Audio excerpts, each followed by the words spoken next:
Hola nuevamente a todos, nos encontramos ya en la séptima clase de la metodología de la investigación. Luego de revisar la actividad de verificación de la semana anterior, creo que es importante que nos detengamos un poquito para analizar lo que estamos haciendo, el estado de avance que hemos logrado con las clases de metodología, que también retroalimentemos un poco la actividad que ustedes realizaron y también que continuemos con los contenidos, lógicamente, porque tenemos solamente una clase a la semana. Bien, quiero partir esta clase haciendo un recuento de lo que hemos hecho hasta ahora. Ustedes pueden ver ahí algunos pequeños memes que yo seleccioné y que tienen que ver con el desarrollo de las tesis. Lógicamente, ustedes no van a desarrollar una tesis, pero van a desarrollar una tesina, que sería una versión resumida o un apresto a lo que es la construcción de una tesis, que es un trabajo de investigación que se desarrolla durante la universidad. El trabajo de ustedes en cuarto medio, por lo tanto, corresponde al desarrollo de una tesina, que es algo un poco más pequeño, pero que de todas maneras emula todas las características de un proceso investigativo. Por esa razón, siempre existen muchos temores respecto a ella, de lo largo del trabajo, respecto de la cantidad de reglas que hay que seguir, respecto de la dedicación también y la programación en el trabajo. Y por eso también seleccioné los memes, porque muchos tienen que ver con eso. Sin embargo, todo tiene que ver con el nombre de la asignatura, con la metodología, qué tan metódicos somos con nuestro trabajo. En ese sentido, la programación de las clases de metodología está desarrollada en función de que ustedes conozcan todas las partes que constituyen un proceso investigativo. Hasta ahora, nosotros estamos revisando todo lo que compone la primera parte de la investigación, que sería el marco teórico. Ya revisamos cómo se desarrolla un tema, cómo deben elegirlo, cómo se debe plantear un problema de investigación, la pregunta clave que va a guiar todo el proceso, cómo justificamos una determinada temática, la revisión de la literatura y todas las reglas que eso significa, cómo buscamos fuentes confiables, cómo buscamos también la forma de citar correctamente a los autores de referencia y también el marco conceptual, los conceptos que van a guiar nuestra investigación. Y hasta ahí hemos llegado hasta ahora. Nos queda revisar todo lo que compone el resto de los capítulos. El capítulo 2, el marco metodológico, y el capítulo 3, el análisis de resultados.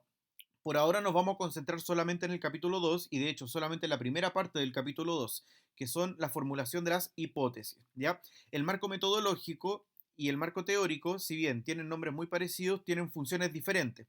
El marco teórico sirve para hacer una aproximación a la temática de investigación basándome o estudiando esa temática respecto de lo que han dicho otros sobre ella. Y por lo tanto tiene que ver con una especie de conocimiento del investigador del tema que él va a desarrollar. El marco metodológico es un trabajo propio del investigador, ya no tiene que revisar lo que ha creado nadie, sino que ahora el trabajo es propio. Y en ese sentido, la idea es elaborar una metodología de trabajo que sirva para aplicar a una investigación. El primer paso dentro de este marco metodológico es construir una hipótesis en torno al problema central que yo me generé. Así que eso es lo que vamos a revisar el día de hoy, ¿ya? Pero antes de entrar en materia, quiero que revisemos una pequeña retroalimentación de la actividad de verificación, que corresponde en gran medida a lo que ustedes deberían desarrollar en un capítulo 1. Muy resumido, lógicamente, pero corresponde más o menos a eso. Muy bien, este breve video explicativo es para retroalimentar el trabajo de verificación que hicimos la última vez. Seleccioné el trabajo de Renata Zúñiga, primero porque quería seleccionar un ejemplo positivo y también porque tiene elementos que podemos revisar y también algunas aclaraciones que podemos hacer, ¿ya? Perdón, Renata, por exponerte así, pero me servía para la explicación, ¿ya?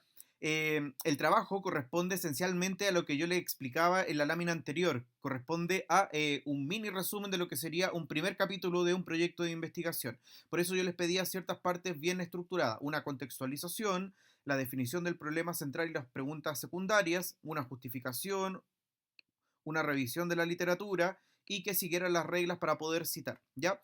Además, yo también quería implícitamente saber cómo se manejaban en procesador de texto Word, por eso les pedía yo ciertas características en la presentación del documento, que en general resultó bastante bien. Hay algunos que lamentablemente todavía no manejan tan bien el Word y eso, niños centennials del siglo XXI, no debería pasar.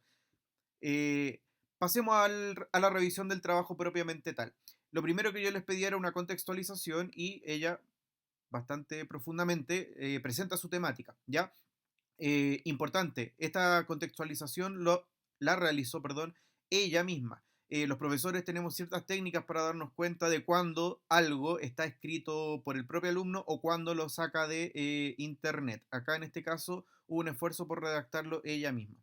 En ese sentido, cada vez que ustedes puedan sustentar su contextualización o quieran escribir algo basados en lo que rescataron de otras fuentes de información de Internet, es importante que la citen, incluso aunque no rescaten ninguna cita textual de ellas. El plagio no lo constituye solamente el texto, lo textual, sino que lo constituye también el robo de ideas. Por lo tanto, si yo estoy sacando la idea de otra fuente y no la cito, en este caso, también constituye plagio, ¿ya? Así que importante eso. Acá ella también desarrolla su tema central de investigación, perdón, su problema central de investigación y lo acompaña con las tres preguntas secundarias. El tema central, la pregunta central, perdón, ¿cuál es la importancia que tiene la práctica y apreciación del arte para niños, jóvenes y adultos? Y las tres preguntas secundarias muy relacionadas con eso. También otro elemento importante que ella realiza es la revisión de la literatura. Y ella, además de incorporar algunas citas textuales, lo que me llamó la atención y por eso seleccioné este trabajo es que selecciona dos autores, Octavio Paz y John Dewey, que son expertos en la materia del arte. Ella no buscó blogs de internet, no buscó reportajes de noticias ni nada de eso, sino que ella fue directamente a donde debe ir alguien que está investigando, donde los expertos, ¿ya? Muchos de ustedes no hicieron o no vieron la parte de la clase donde yo les pedía que filtraran en el buscador Google con Google Académico o buscaran en páginas de referencia confiables. Muchos de ustedes citaban reportajes periodísticos, muchos de ustedes citaban blogs, algunos hasta páginas comerciales. Por lo tanto, ahí eso estuvo más débil, la selección de fuentes de información que sean confiables. Y también la presentación de las citas. En este caso, lo único que yo le podría corregir acá a Renata, que es un tema de estilo, no es necesariamente que tenga que ser así, es que para que sea visualmente reconocible una cita textual tiene que tener algún formato diferente del resto del texto. En este caso podría haber sido cursiva, ¿ya? Para que visualmente se reconozca lo que ella escribe respecto de las citas que ella utilice. Pero en general estuvo bastante bien. No solamente acompaña la cita, sino que la explica, la describe y por lo tanto cumple con esa parte. Y también presenta el apartado bibliográfico.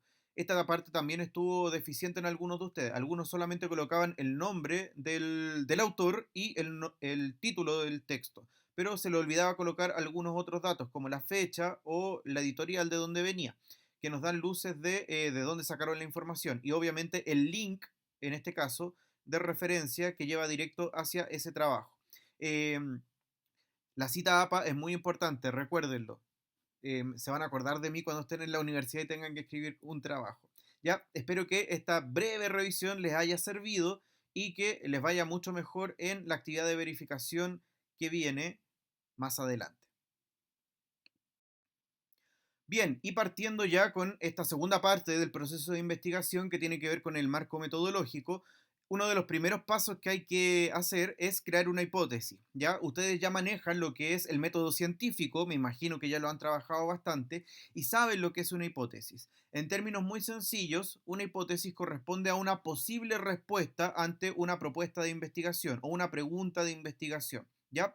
Ahí aparece una definición un tanto más extendida y corresponde a una proposición que se considera cierto de entrada, aunque todavía no haya pasado por todo el proceso probatorio, ¿ya? Y su raíz viene del griego hipo por debajo y tesis, que significa opinión o conclusión, es decir, algo que todavía no llega a estar comprobado, que está por debajo.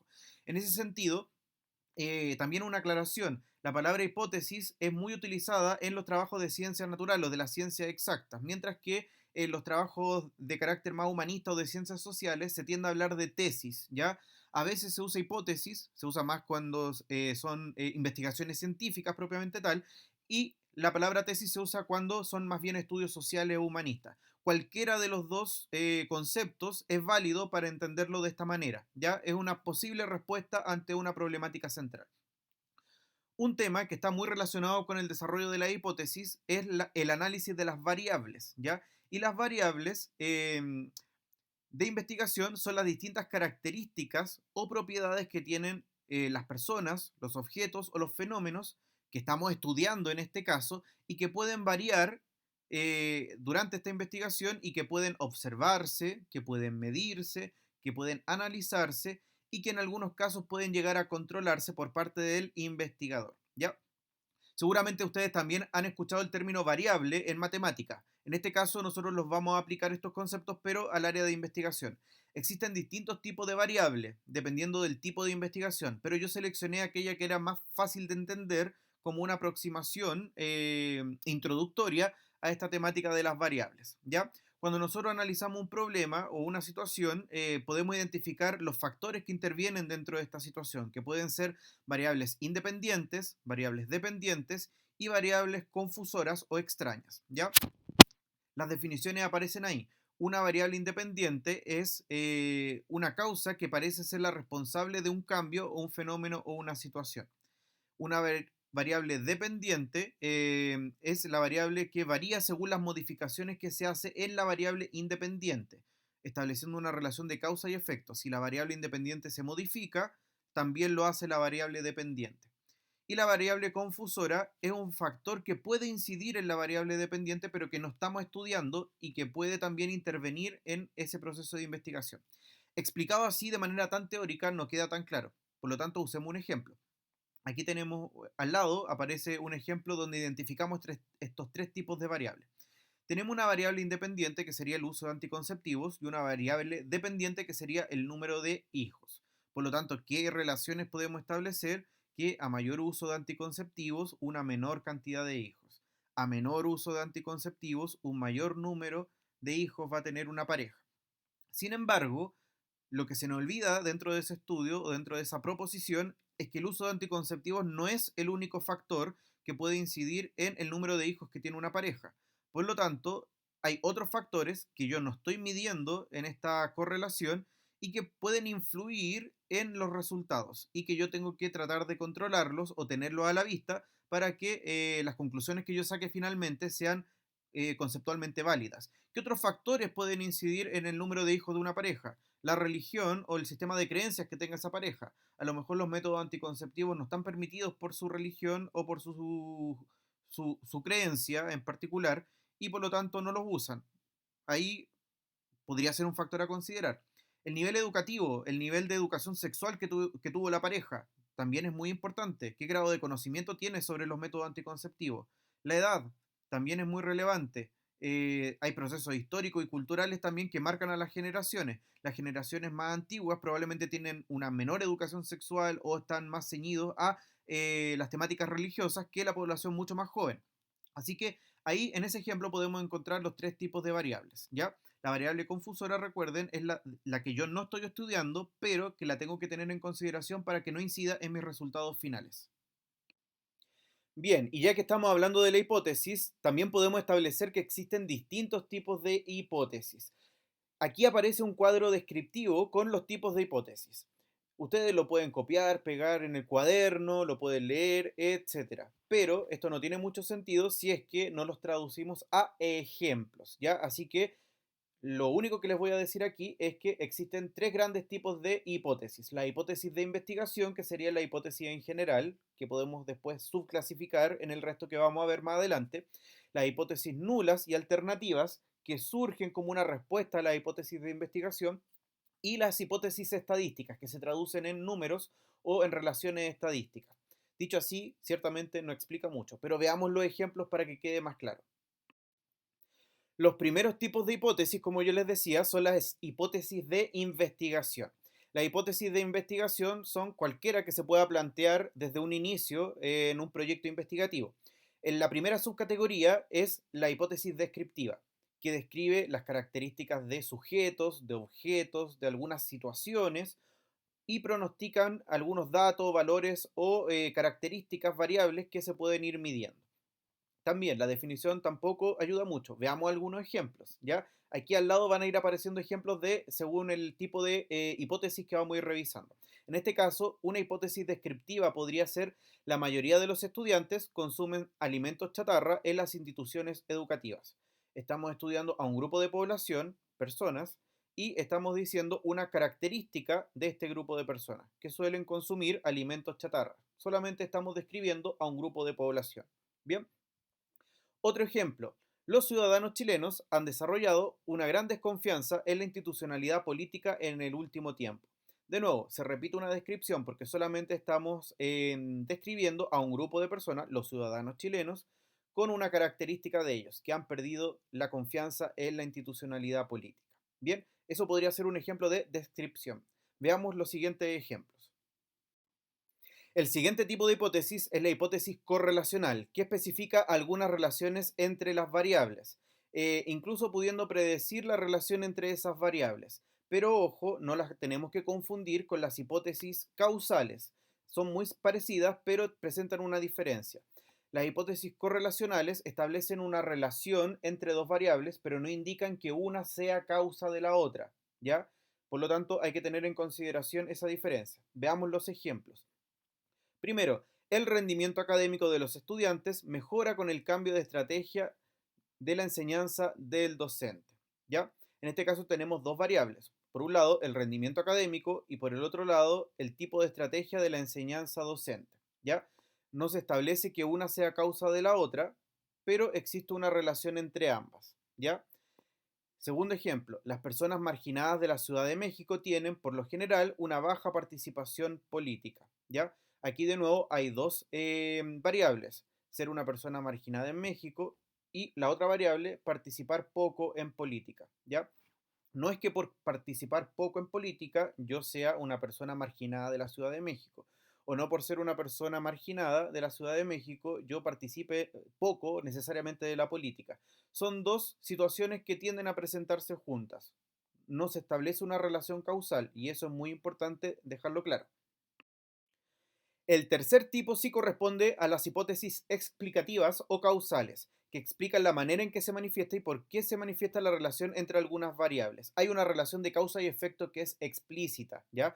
Y esa es la gran diferencia. Se dice explícitamente que una variable sí es causa de la otra. Veamos algunos ejemplos. Si las plantas no reciben luz solar, entonces no podrán fabricar sus alimentos. ¿Cuáles son las variables acá? Luz solar y la variable en la capacidad de fabricar alimentos de las plantas. Por lo tanto, si no hay luz solar, en definitiva, eso es causa de la incapacidad de producir alimentos. Otro ejemplo, la desintegración del matrimonio entre los padres provoca baja autoestima en los hijos. Acá, si bien no se usa la palabra causa, uno lo puede deducir. La desintegración del matrimonio o el divorcio o la separación es una variable. Y por el otro lado, la segunda variable es la baja autoestima de los hijos. Se propone en esta premisa, por lo tanto, que una de las causas de la baja autoestima de los hijos es la separación o el divorcio o la desintegración de la relación de los padres. ¿Ya? Aquí siempre hay relaciones causales explícitas, así que importante. La siguiente categoría de hipótesis corresponde a las nulas y a las alternativas, y ellas solamente pueden surgir una vez que ha culminado un proceso investigativo. No pueden enunciarse en un inicio, sino que resultan al final como una nueva propuesta para una futura investigación. ¿Ya? Revisemos en este caso las hipótesis nulas. Las hipótesis nulas niegan lo que se afirma en la hipótesis inicial de investigación, puesto que deriva de ellas. ¿Ya? Por lo tanto, siempre surge al final de una investigación. Siguiendo el último ejemplo que revisamos anteriormente, ¿cómo la formularíamos como una hipótesis nula? En este caso diríamos, la desintegración de la relación de los padres no genera necesariamente baja autoestima entre los hijos, ¿ya? Es decir, estamos negando la hipótesis inicial y es simplemente una negación. El otro tipo de hipótesis que puede surgir al final de una investigación son las hipótesis alternativas, es decir, si no logré comprobar mi hipótesis inicial, podría formularla al final como negativa o podría formular una hipótesis alternativa, es decir, otra que sirva como una opción a la hipótesis inicial.